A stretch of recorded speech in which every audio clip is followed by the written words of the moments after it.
Good evening. I'm Kelly Wright. Thanks for joining me as we spend this next hour together. And as always, I do sincerely hope that you're safe and well, taking care of yourself and your family because you do matter.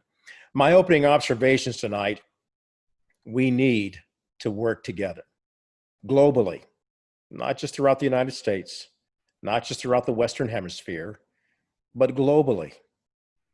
We have fallen into this problem of pointing fingers at each other and maliciously wounding each other with our talk. And it's time to really take on the courage to see what is wrong, speak out against it, but then do the work, have the courage to sit down at that table of brotherhood and iron out our differences to repair the breach. Case in point, this coronavirus has leveled the field for everybody. We're all suffering from this disease now. It's not just a Black problem, a brown problem, a China problem. It's a world problem. Albeit here in the United States, Blacks and Latinx Americans and Native Americans are still outpacing in a disproportionate manner the number of cases that have contracted and have succumbed to the coronavirus. And then there's the economic problem. So we still have a lot of work to be done. And we can't afford to retreat into politics, left, right, Republican, Democrat, Black, white. We have got to come together like never before. Politics will take care of itself. People will vote. They'll go to the polls. This is the election season. And what we need to hear from both candidates, to be honest, is that we have to work together. Stop pointing fingers and let's bring it in. Let's bring it in and really strive to be our brother's keeper and not our brother's killer. And those are my opening observations.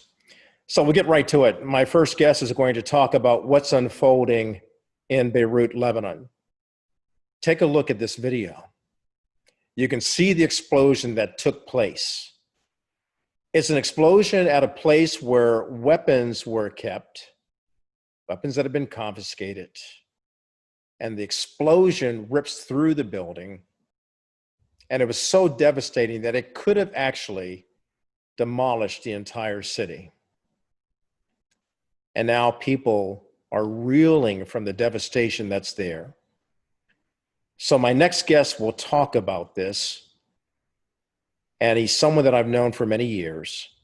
And he has friends who are right there on the ground in Beirut. This is a humanitarian crisis that requires all people with a heart and with concern about each other to step up and provide help in any way that we can, by any means necessary. Joining me now is Canon Andrew White, better known as the Vicar of Baghdad. He is an Anglican pastor in the Church of England, and he joins me now from the UK to talk about his friends who have been going through a nightmare, a horrible nightmare. It's a horrific situation they're going through because of the bomb blasts that took place in Beirut. Andrew, good of you to join us today. And I know you're resting in bed. It's because you're dealing with an illness, but I'm so glad you could still take time out to talk to us about your friends in Beirut. And how are they responding to you? Are they alive and well? They're not well, but they are alive. And these are my people, the very people that you met when you first came to Baghdad in 2003, the very people that I lived with and protected throughout my time. Most of them went to Jordan, but a few of them went to Beirut because it was cheaper. And now they said they went through a worse crisis yesterday than they ever experienced in Iraq at the worst of the time of the war. And these were people who had their families killed, their homes blown up. But they say yesterday was something else. And I always said to my people, don't you leave me, I will never leave you. And I am still intimately with my people in Jordan.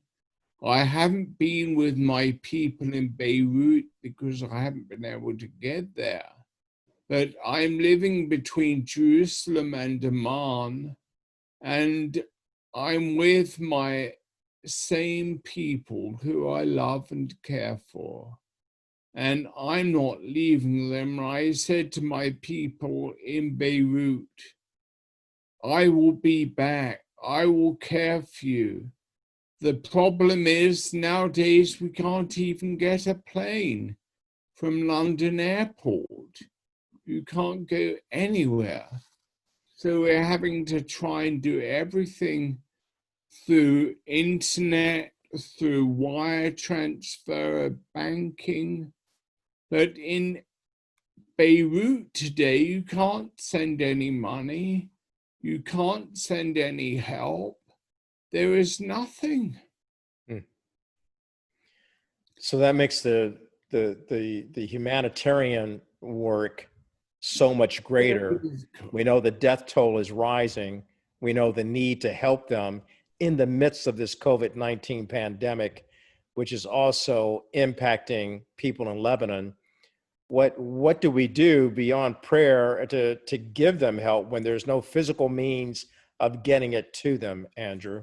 Well, there will be. I've managed to find one or two churches in Beirut which are still functioning, and they have got food enough to give to those who are most desperate, and we will resource them. And as soon as we can get funds to them, we will enable them to continue to provide. I'm talking to Canon Andrew Wright, the vicar of Baghdad.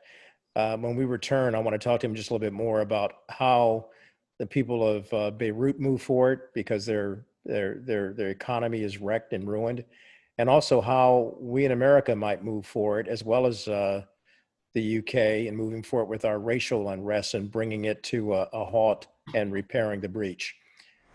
More of Canon Andrew Wright after this.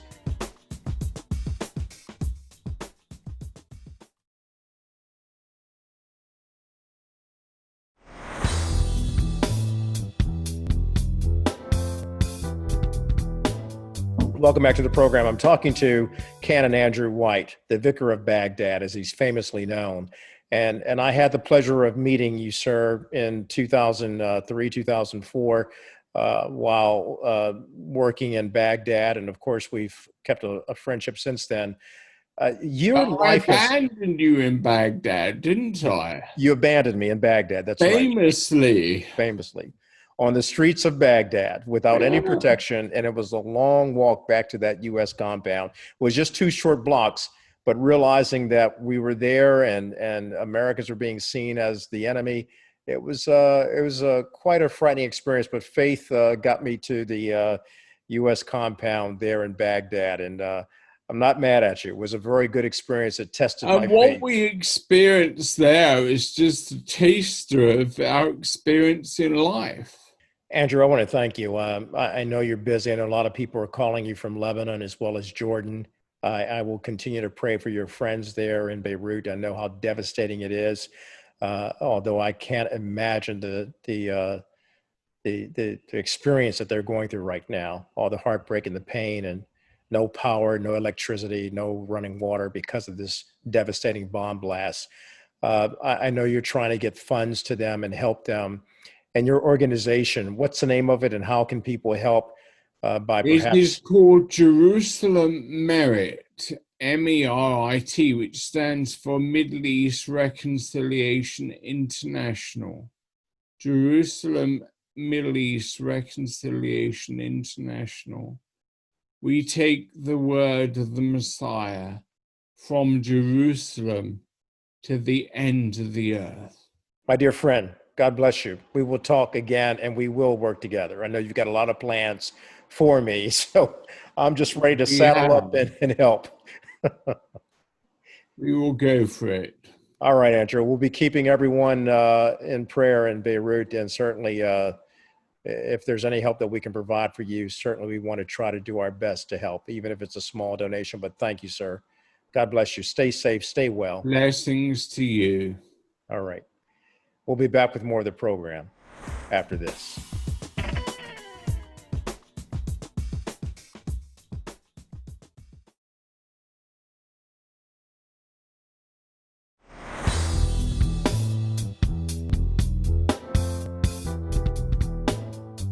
So joining me now is civil rights attorney Mark Harris. He is also a member of the Ben Crump Law Firm, a partner to the Ben Crump Law Firm. And Mark, I mean, a lot of us saw the video yesterday. It actually broke on Sunday when the Aurora Police Department detained a mother, her children, and her nieces. And I mean, we'll just show the video to people while we're talking, and it's really outrageous what we saw, and it's also heartbreaking. I wanted to know your take on this and how you see this in Aurora, Colorado, where police definitely mishandled this situation. You know, when you have a continued series of these kind of events in one jurisdiction, Kelly, it makes you wonder if it's a bad apple situation, as some people try to say it is, or if it's a bad orchard. I think it's a bad orchard in Aurora. And I don't think Aurora's police department is alone in that. I think that we have policies.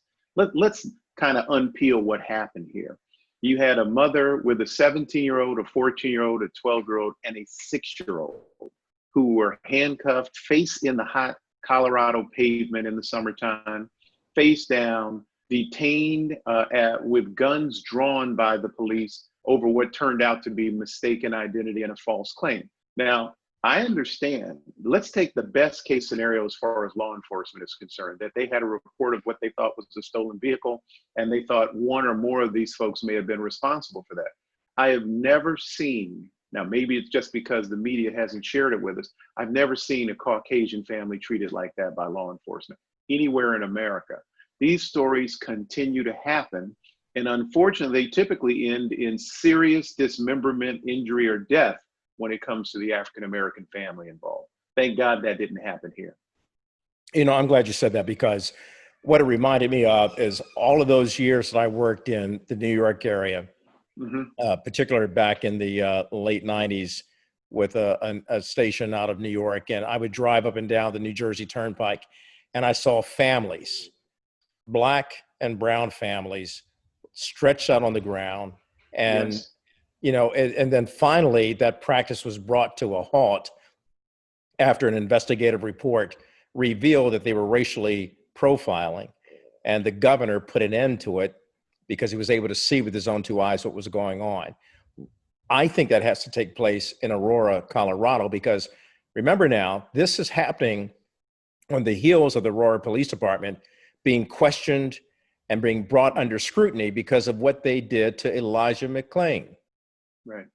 Peaceful Elijah McClain, violinist, young special needs man who was killed on his way home from the store. The store employees knew him well, said he was a peaceful young man, causing no one any trouble. These stories continue over and over, Kelly. And unfortunately, Ben Crump, who's my partner and colleague, and I, and all of us who are involved in the Ben Crump Law Firm, we deal with these things constantly all over the country. Ben is one of the first African-American owned law firms to be national in its scope. Our firm is headquartered, as you know, in Tallahassee, Florida. I'm the lead partner in Sacramento, California. We're all over the country. And these cases are everywhere. It's not just Aurora, unfortunately. It's Oakland, it's Chicago, it's San Francisco, it's Des Moines, it's St. Louis. You can go on and on and on, and it has to stop. And for the record, Mark, I did contact or called, I attempted to call the police chief of Aurora, the interim police chief, as well as their public information officer. I've received no response from them whatsoever. I was told by the dispatcher that their that they're heavily inundated, as I can imagine, from media inquiries. Mm-hmm. But the fact that I represent the Black News Channel, it seems to me that they should have at least contacted me, and they have not. So I put it out there publicly for those of you in Aurora that we have reached out to them to talk to them about what's going on there. This is Elijah McClain, and now, children and a mother, and it's a case that should have never happened. All the officers had to do was sit in that car and use their computer to check what was Correct. going on, to cross-reference the records, and they would have never had to come out with guns drawn on children. Well, it's the demonization, the dehumanization of Black and brown people. They don't see us like they see everyone else. They see us as being armed and dangerous by virtue of our Black skin or brown skin, Kelly. And that's what our law firm has been dealing with. We have, for every case that we take, Kelly, there are literally hundreds of cases that we cannot take of dehumanization, of inappropriate behavior, of policies and practices that are unfair and targeted disproportionately on Black and brown communities. This is a big problem. And you put your finger on Black Lives Matter and why they're so important. They have been the ones to call this out nationally and throughout various jurisdictions of the United States. They have been the ones to put it on the line. They are this era's SCLC, they're this era's SCLC, NAACP, and SNCC all rolled into one. That's who they are.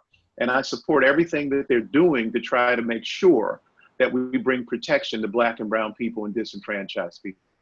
Mark, stay with me. When we come back, I want to get back to that topic that we were getting ready to touch upon, and that's police reform, because that is something that the protesters out in the streets asking for, police reform. We'll talk to Attorney Mark Harris when we come back about reforming police departments around this country. That's next.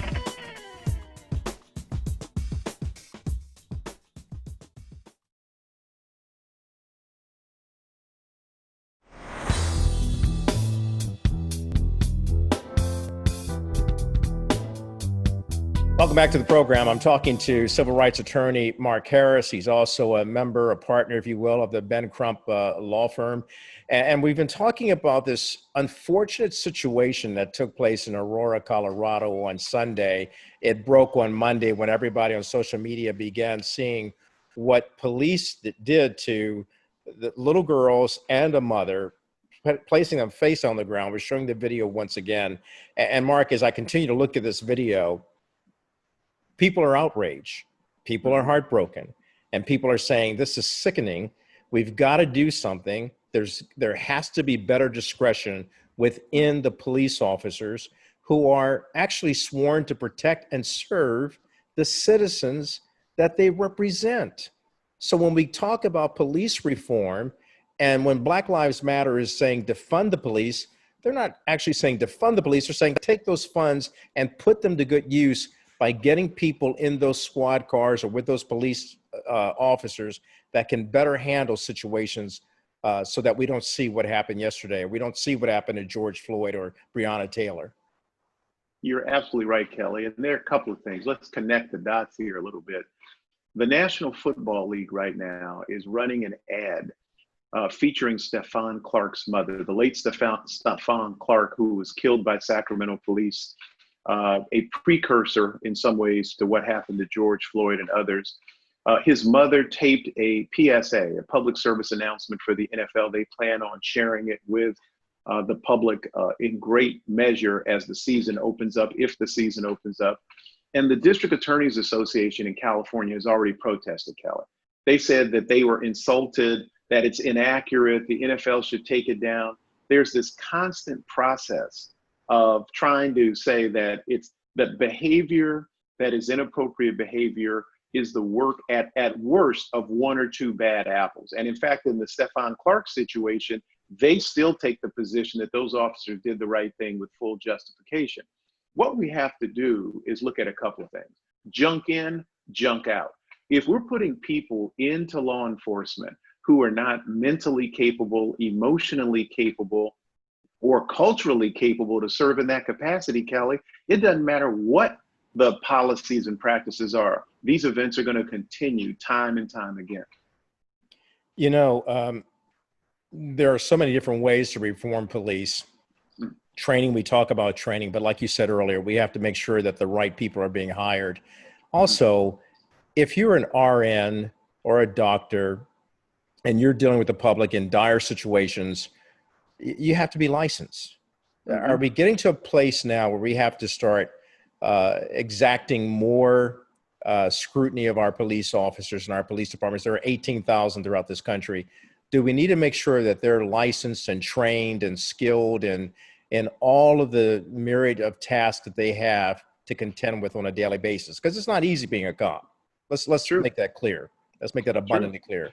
But you can tell when an officer or officers are not using good old-fashioned wisdom and common sense. And in that situation in Aurora, we did not see wisdom and common sense being applied. Well, you know, they're carrot and sticks, Kelly, and I think that unfortunately police oversight requires a whole lot more sticks than carrots. As you know, I co-founded the Law Enforcement Accountability Directive. The acronym is LEAD here in Sacramento to deal with this issue that we're talking about right now. And one of the things that we've tried to do is to take the construct of policing and to rework it in a manner consistent with dignity and fairness and humaneness. How about those things? And we have been, you know, pushing a boulder uphill. We've had throughout the country efforts made to superficially change this. How do they do it? Put a Black person as chief, put a woman as chief, put a Latinx person as chief. The police chief, the interim police chief in Aurora, as you know, is a female. The police chiefs in all these different jurisdictions, whether it was Minneapolis, Minnesota, and we could go all the way through, tend to be now either African-American or Latinx. It's not a matter of the person, it's the system that needs to be redone. So as you pointed out, calls to defund the police really mean reform the police, change the process of policing. There's no way. There was no lethal weapon reported at all in this entire situation. Right. At worst, it was a stolen car. And, you know, I've been in the hood. I'm from South Central LA.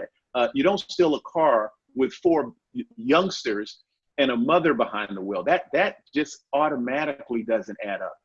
So why do you, worst case scenario, you have a report of a stolen car. You've got to detain those folks in that manner, dehumanize them in the way that they did, disrupt their lives that way at gunpoint over a report of a stolen car. That's ridiculous. Or Brianna, in terms of what happened to her in Kentucky, sleep in her bed.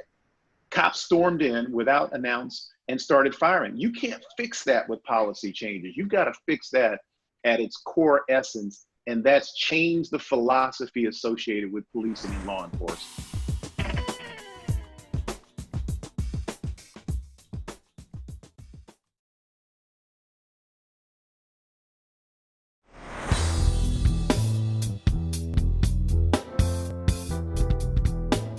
I will never forget at the in the wake of the immediate shock that we all had after George Floyd's death.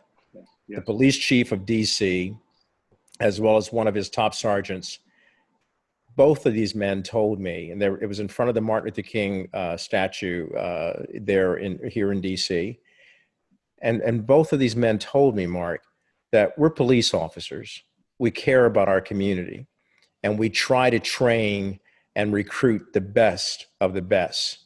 But there's some things that we cannot teach. Some of the things are a matter of the heart, and it has to be taught at home.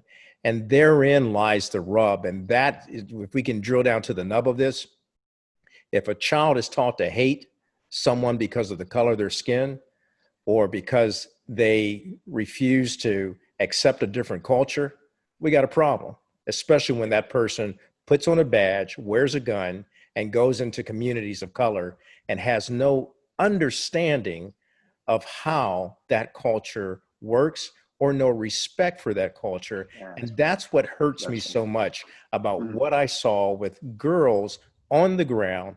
Not to mention, we got 64,000 missing Black girls in this country. And they dismiss that as runaways.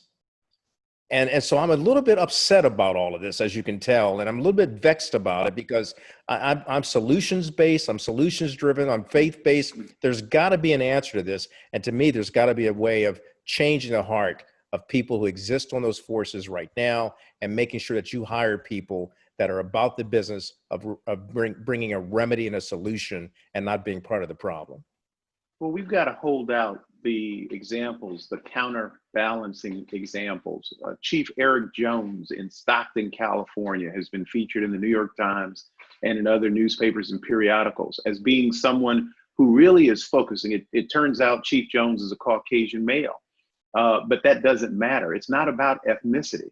And I love the fact that Black Lives Matter, those demonstrations were so multi-ethnic because the cause starts with us but extends beyond us. Yeah. We need allies, and we have aligned interest and aligned perspectives from all over the spectrum relative to ethnicity. So it's not a black or white or brown issue, but it is this. We have to demand how we wish to be treated. We have to demand how the system, how the law enforcement system will treat us. We have to show up and show out when things like this happen at city halls and county commission meetings and at state legislatures and at the United States Congress, demanding that we be seen and given the respect that we deserve.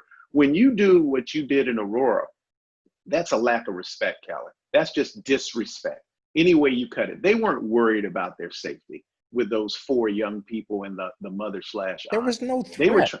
There was no threat. There was no threat. There was not even an allegation of a threat. There wasn't even a report in their radio that these folks were suspected of being armed. When you do this, you're just doing something to, again, disrespect and dehumanize. And our community can't stand for that. We at the Crump Law Firm will continue to battle all through the country anytime we're made aware of these kind of incidents. And unfortunately, there are tons of them.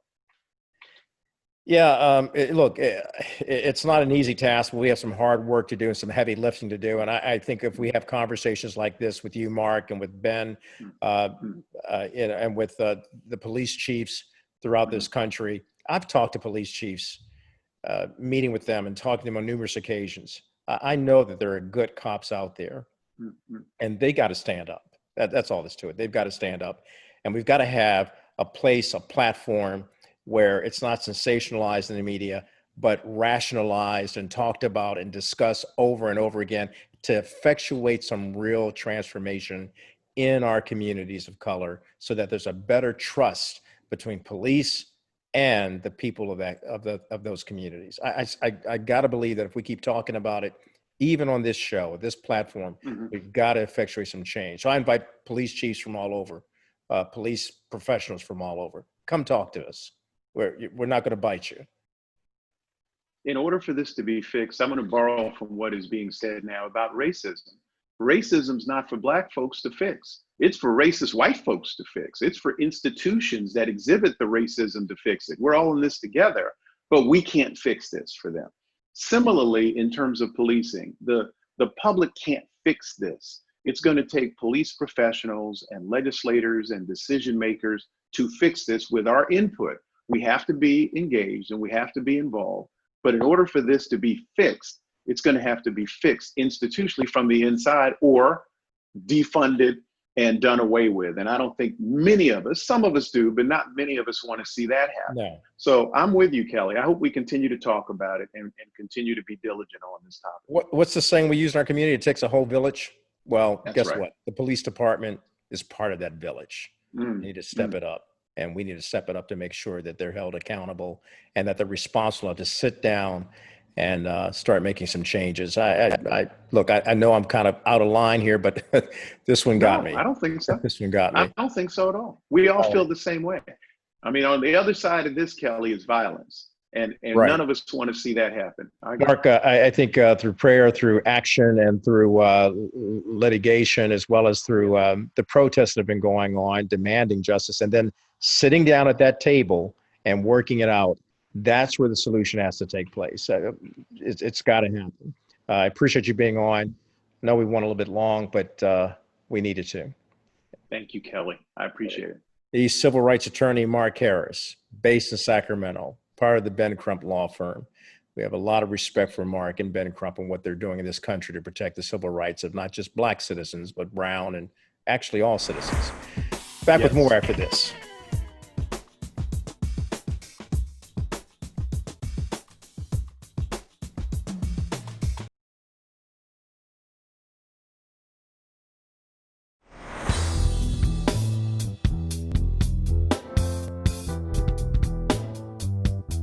Welcome back to the program. So it's a delight now to talk about something that we don't often hear about in this age of COVID-19 and the disruption that it's caused our economy. You might think that charitable giving would be down, but the contrary is true. Charitable giving in the wake of COVID-19 is up. And here to talk about it is Executive Director of Dickerson Baker, and that is Paul Martin. He joins us now from the offices in Dallas, Texas. And Paul, it's a pleasure to have you on the program, especially to talk about something as positive as charitable giving, particularly to faith-based organizations.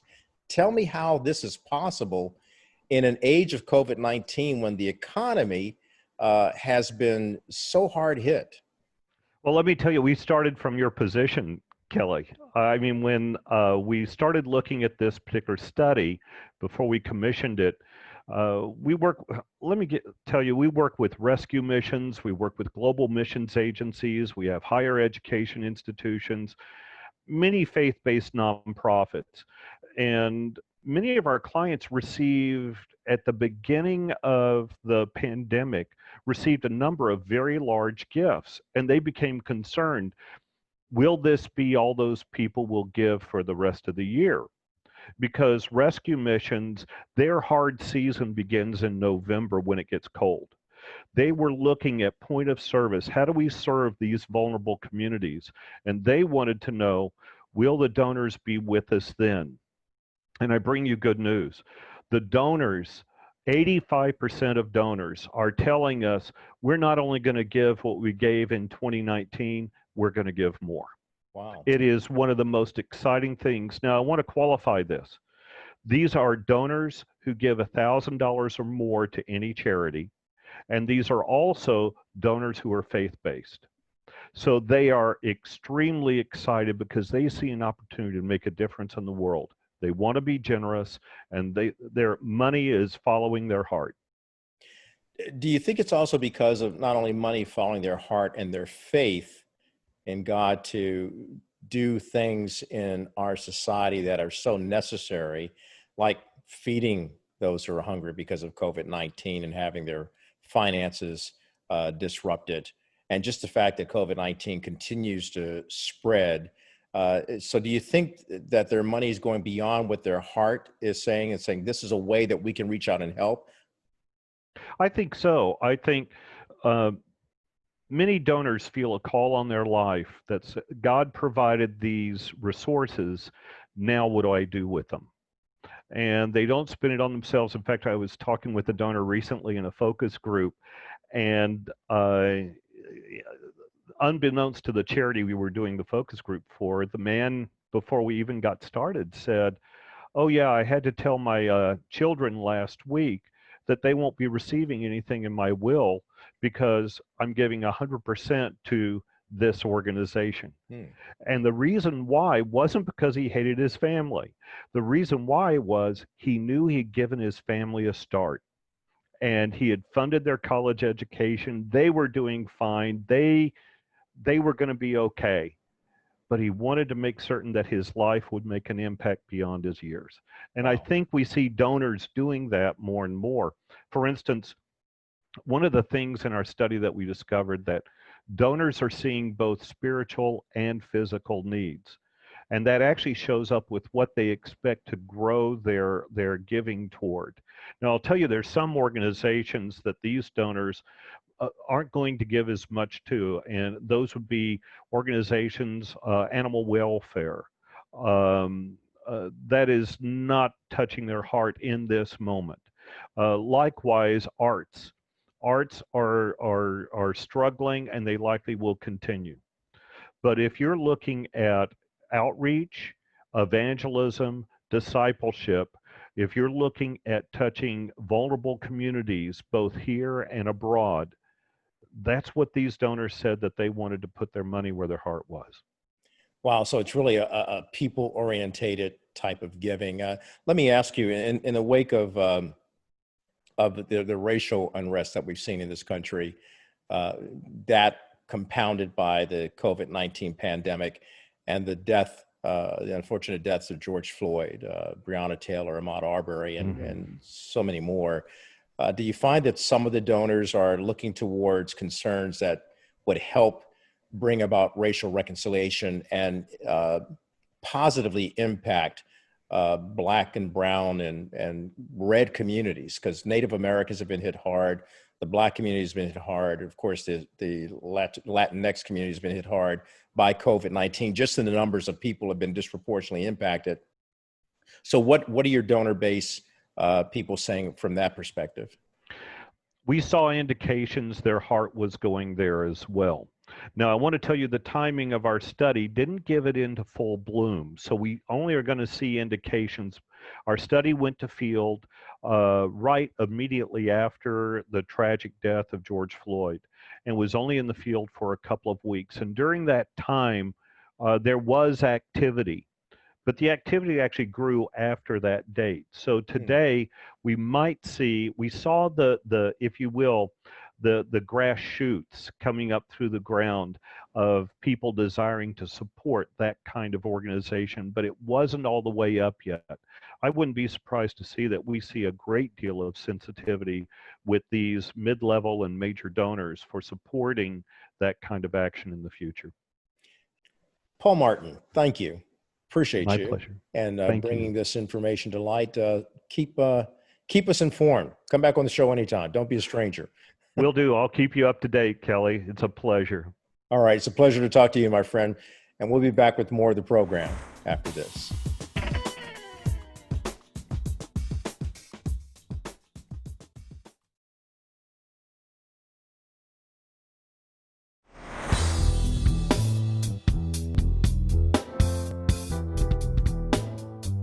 Good evening. Welcome back to the program. Joining me now is George and Tondra Gregory. They are the founders of Journey for Life, and they are NFL chaplains to the Los Angeles Chargers. And you know what they do best? They really help strengthen the family, because it's all part of the Journey for Life. How do we strengthen our families? So guys, it's always good to have you on. Tonight's topic, though, is about the habits that we form. Sometimes your habits become a habitude, which can lead to a good or bad attitude, is what I'd like to say. So how do we deal with habits that perhaps are a nagging causing a nagging situation or a complaint situation in our homes? Yeah, well, first of all, Kelly, we always enjoy being on your segment, Strengthen Families, and it's our pleasure to be here. So a part of breaking a bad habit is also identifying what that habit is, right? And so we talked in the last segment about that change. We don't like change. We are creatures of habits, right? And sometimes we think of change as something that's very difficult, but it's doable and it's also necessary. Yeah. And just as healthy habits help couples be successful in their relationships, if we have bad habits, then it's destructive and it deteriorates over time the quality of your relationship. So we need to make sure at the same time that we're building healthy habits, we're also getting rid of those destructive ones that would undermine our relationship. Can it be so bad that it leads to toxicity? Absolutely. That's how we see it, right? Bad habits. The canvas of bad habits is that toxicity. That's what you're saying. It plays out not only in our families with our kids or with our spouses, but it also bleeds over into the marketplace and the business and to the economy at large. And so today we want to just go over some brief ways on how people can practically break bad habits, right? Yes. Sometimes we know we have bad habits, but we just don't know how because we're in that cycle. And so we would say, number one is you have to decide that you want to change. And that's sometimes the hardest part because breaking that habit could be the deal breaker could be mentally is that we don't want to create that good habit by breaking a bad habit. And so it's the hardest part, but we need to acknowledge that we want to change. And that could be difficult. Yeah. Another part is that we have to define what concrete behavior that we want to change. Not that we're open to changing, but what's the area that I want to deal with? What's the area that I want to start to work on in my marriage or in my family? Definitely, and it needs to be concrete. And I want to emphasize that term concrete because we can have general terms like, oh, I just want to treat my husband better and I just want to be a better wife, right? But that is not going to help you address the Mhm. specific Yeah. behavior, that's more broad. So not being generalized, but being broad. And another thing that you need to do in breaking bad habits is most bad habits are triggered by something, right? So trying to identify what those triggers are will help you start that process of changing that bad behavior that you don't want to continue to bring in. That's the most critical part. Yeah. Well, thanks. Look, this has been great. So we'll see you Friday, and maybe drill down a little bit more on habits. Or I know you guys always come up with something else to coach us on. That's why you're good chaplains to the NFL team, the Los Angeles Chargers. Real quickly before I let you go, is there going to be a football season? Listen, I think they're going to at least try to do a football season, and if they're going to try to LA Chargers, we're going to be on that field giving it all we got. Okay, do it well and protect yourselves. I love you guys. You know that. George and Tondra Gregory joining me here on the program. Love how they bring strength to the family. We'll be back with more after this.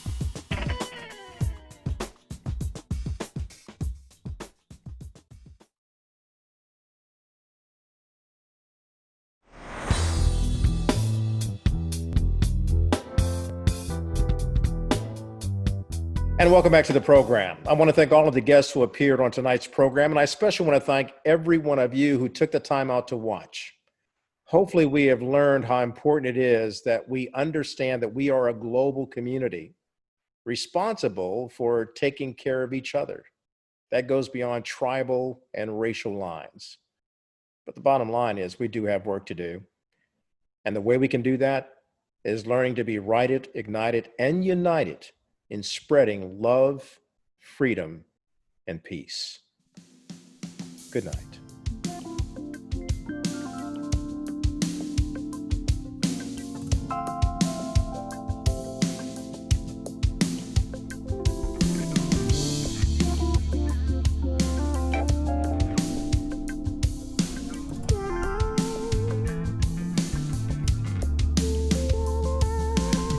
Explosions rip through the heart of the city, inflicting pain and casualty. A cowardly act of despicable terror, increasing fear and misery. Oh, it's so crazy. The way we're living our lives.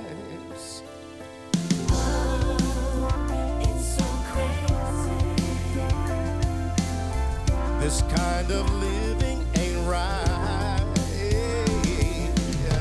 In times like these, do you ever wonder? We need a savior. In times like these, do you ever wonder? We need a savior. Your broken heart, so bruised and battered, tearing apart at the seams. Your wound